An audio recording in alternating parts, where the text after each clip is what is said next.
wòlíì Jónà ọ̀ràn sí ìlú kan. Ìlú kan ń pè ní Nínéfè. Ibẹ̀ ni Ọlọ́run rán sí. Wòlíì ọ̀sásọ̀sì ó fẹ́ sámọ́ Ọlọ́run lọ. Wọ́n náà dẹ̀ mọ̀ wí ẹgbẹ̀rún Sámúẹ́lì èsì kan ti gbìyànjú tó ẹyọ sámọ́ Ọlọ́run lọ. Àṣẹ̀yìnwá àṣẹ̀yìnbọ̀ lẹ́yìn ìgbà kan Ọlọ́run ti kọ́ lọ́gbọ́n ó ṣèyìn síbẹ̀ o. Ọ̀yà jíhìn rere kò ìrẹ́ra Nínéfè wí àfikàn bá ronú padà o lẹ́yìn 40 ọjọ́ wí Ọlọ́run á bí Nínéfè wó torí kẹ́yìn ẹ̀ṣẹ̀ rán gògò ó ṣẹ́ obìnrin ó lékè kà ó tàjẹ̀ sílẹ̀ kété ohun burúkú ayé kàn ń ṣe lébẹ̀ kété ẹ̀ lójú Ọlọ́run rí èso tọ́ sí ọjọ́ pé kàn pa ọrùn kí òpin ran kí dé lójijì. Ọlọ́run rán wòlíì Jónà ọ̀ràn sí hàn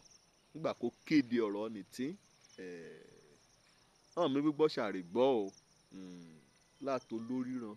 Bíbélì wí nínú Jónà orí 3 ẹsẹ̀ 9 ìyàn ra Nínéfè ìyàn gba Ọlọ́run gbọ́ kàn gbàgbọ́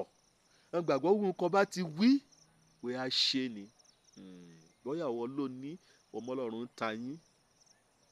bóyá wọ́n ló ní wẹ́ẹ̀ gba ọ̀rọ̀ Ọlọ́run wẹ́ẹ̀ gbà á gbọ́ wẹ́ẹ̀ kàn gbà wí Bíbélì gan wí ọ̀dọ̀ Ọlọ́run létí á hàn dé ti wí hàn wí lẹ́tà òfin Ọlọ́run kọ́kọ́ sí òṣèdá rẹ̀ òní Bíbélì wẹ́ẹ̀ gba Ọlọ́run gbọ́ wẹ́ẹ̀ gbàgbọ́ wí ayé á parẹ́ wẹ́ẹ̀ gbàgbọ́ wí á sópin wẹ́ẹ̀ gbàgbọ́ wí Ọlọ́run ti ṣètò wí lẹ́yìn ayé o wí ẹ̀hàn ènìyàn kan wí àbájọba wẹ́ẹ̀ gbàgbọ́ wí Bíbélì wí Ọlọ́run á darí yẹn lẹ́ṣẹ̀ àti orílẹ̀-èdè àti ọ̀yàn búburú àti orílẹ̀-èdè kan gbàgbọ́ Ọlọ́run wí á darí hàn sí ọ̀run àpáàdì wẹ́ẹ̀ gbàgbọ́ ẹ̀sìn lásán ló gbé kárí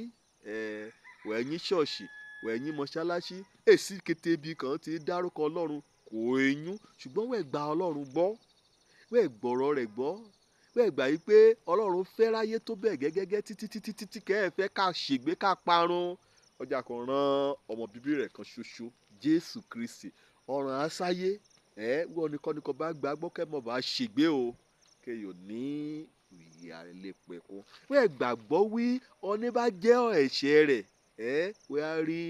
ẹ̀ẹ́nú Ọlọ́run wẹ́ẹ̀ á rí gbà ṣùgbọ́n ìran Nínéfè hàn kọ́ bá wo ẹsẹ̀ 5 ní Jónà orí 3 ni Bíbélì wí ìran Nínéfè wọ́n gba Ọlọ́run gbọ́ ọjà kò gbégbèsè wọ́n kéde àwẹ̀ wí lọ́ọ́ tọ́ òṣèrà burú ayẹ fún ìdájọ́ ṣùgbọ́n ìjà wá ojú Ọlọ́run wọ́n kéde àwẹ̀ wọ́n daṣọ ọ̀fọ̀ bóra láti ẹ̀rákò tóbi jì nínú ran títí dé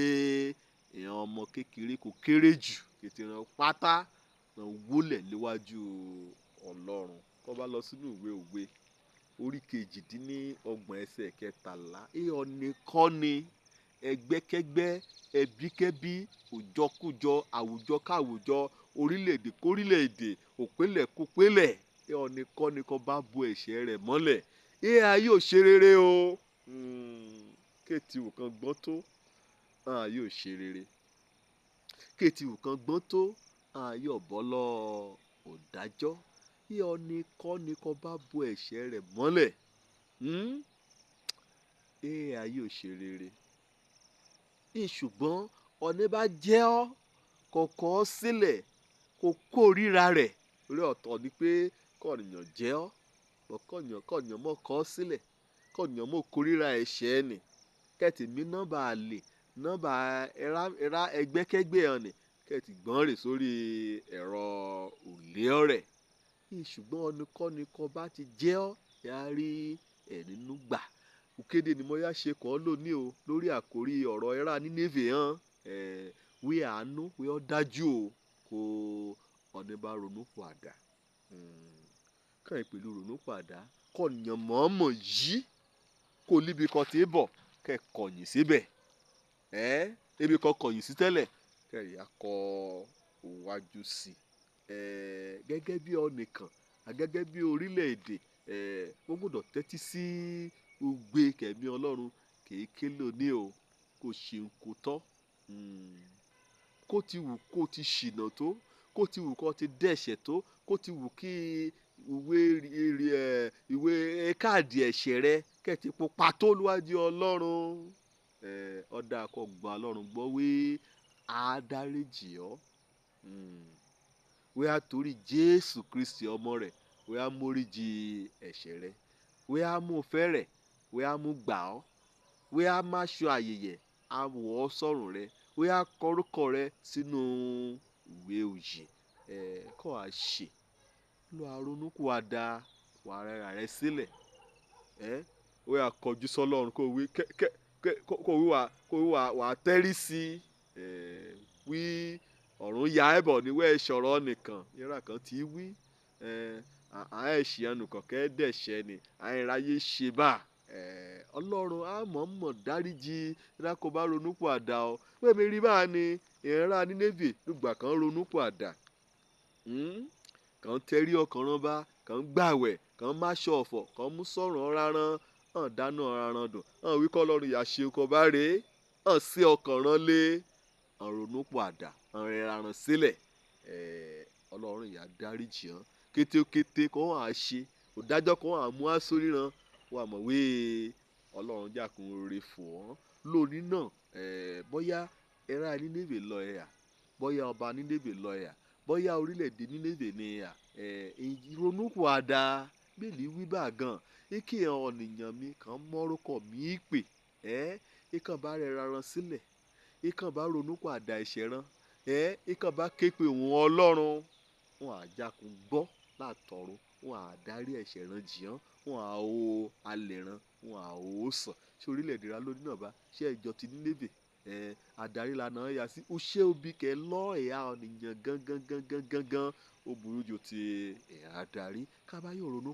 ká padà sọ́dọ̀ Ọlọ́run ká padà sẹ́sẹ̀ àgbélébú ká má yẹra kí Jésù ká kọ ẹ̀ṣẹ̀ sílẹ̀ ká gba Jésù gẹ́gẹ́ bí Olúwa àti Olùgbàlà kété ráyà gbé ìgbé ayé ìwà mímọ́ ẹ sọ dídẹ̀ ya ṣọlẹ̀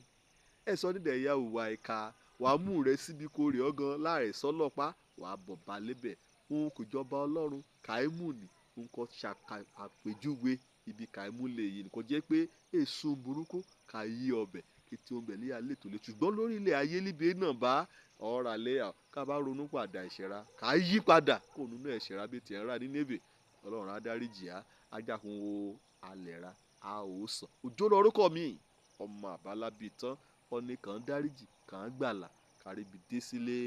ìjọba Ọlọ́run ire o.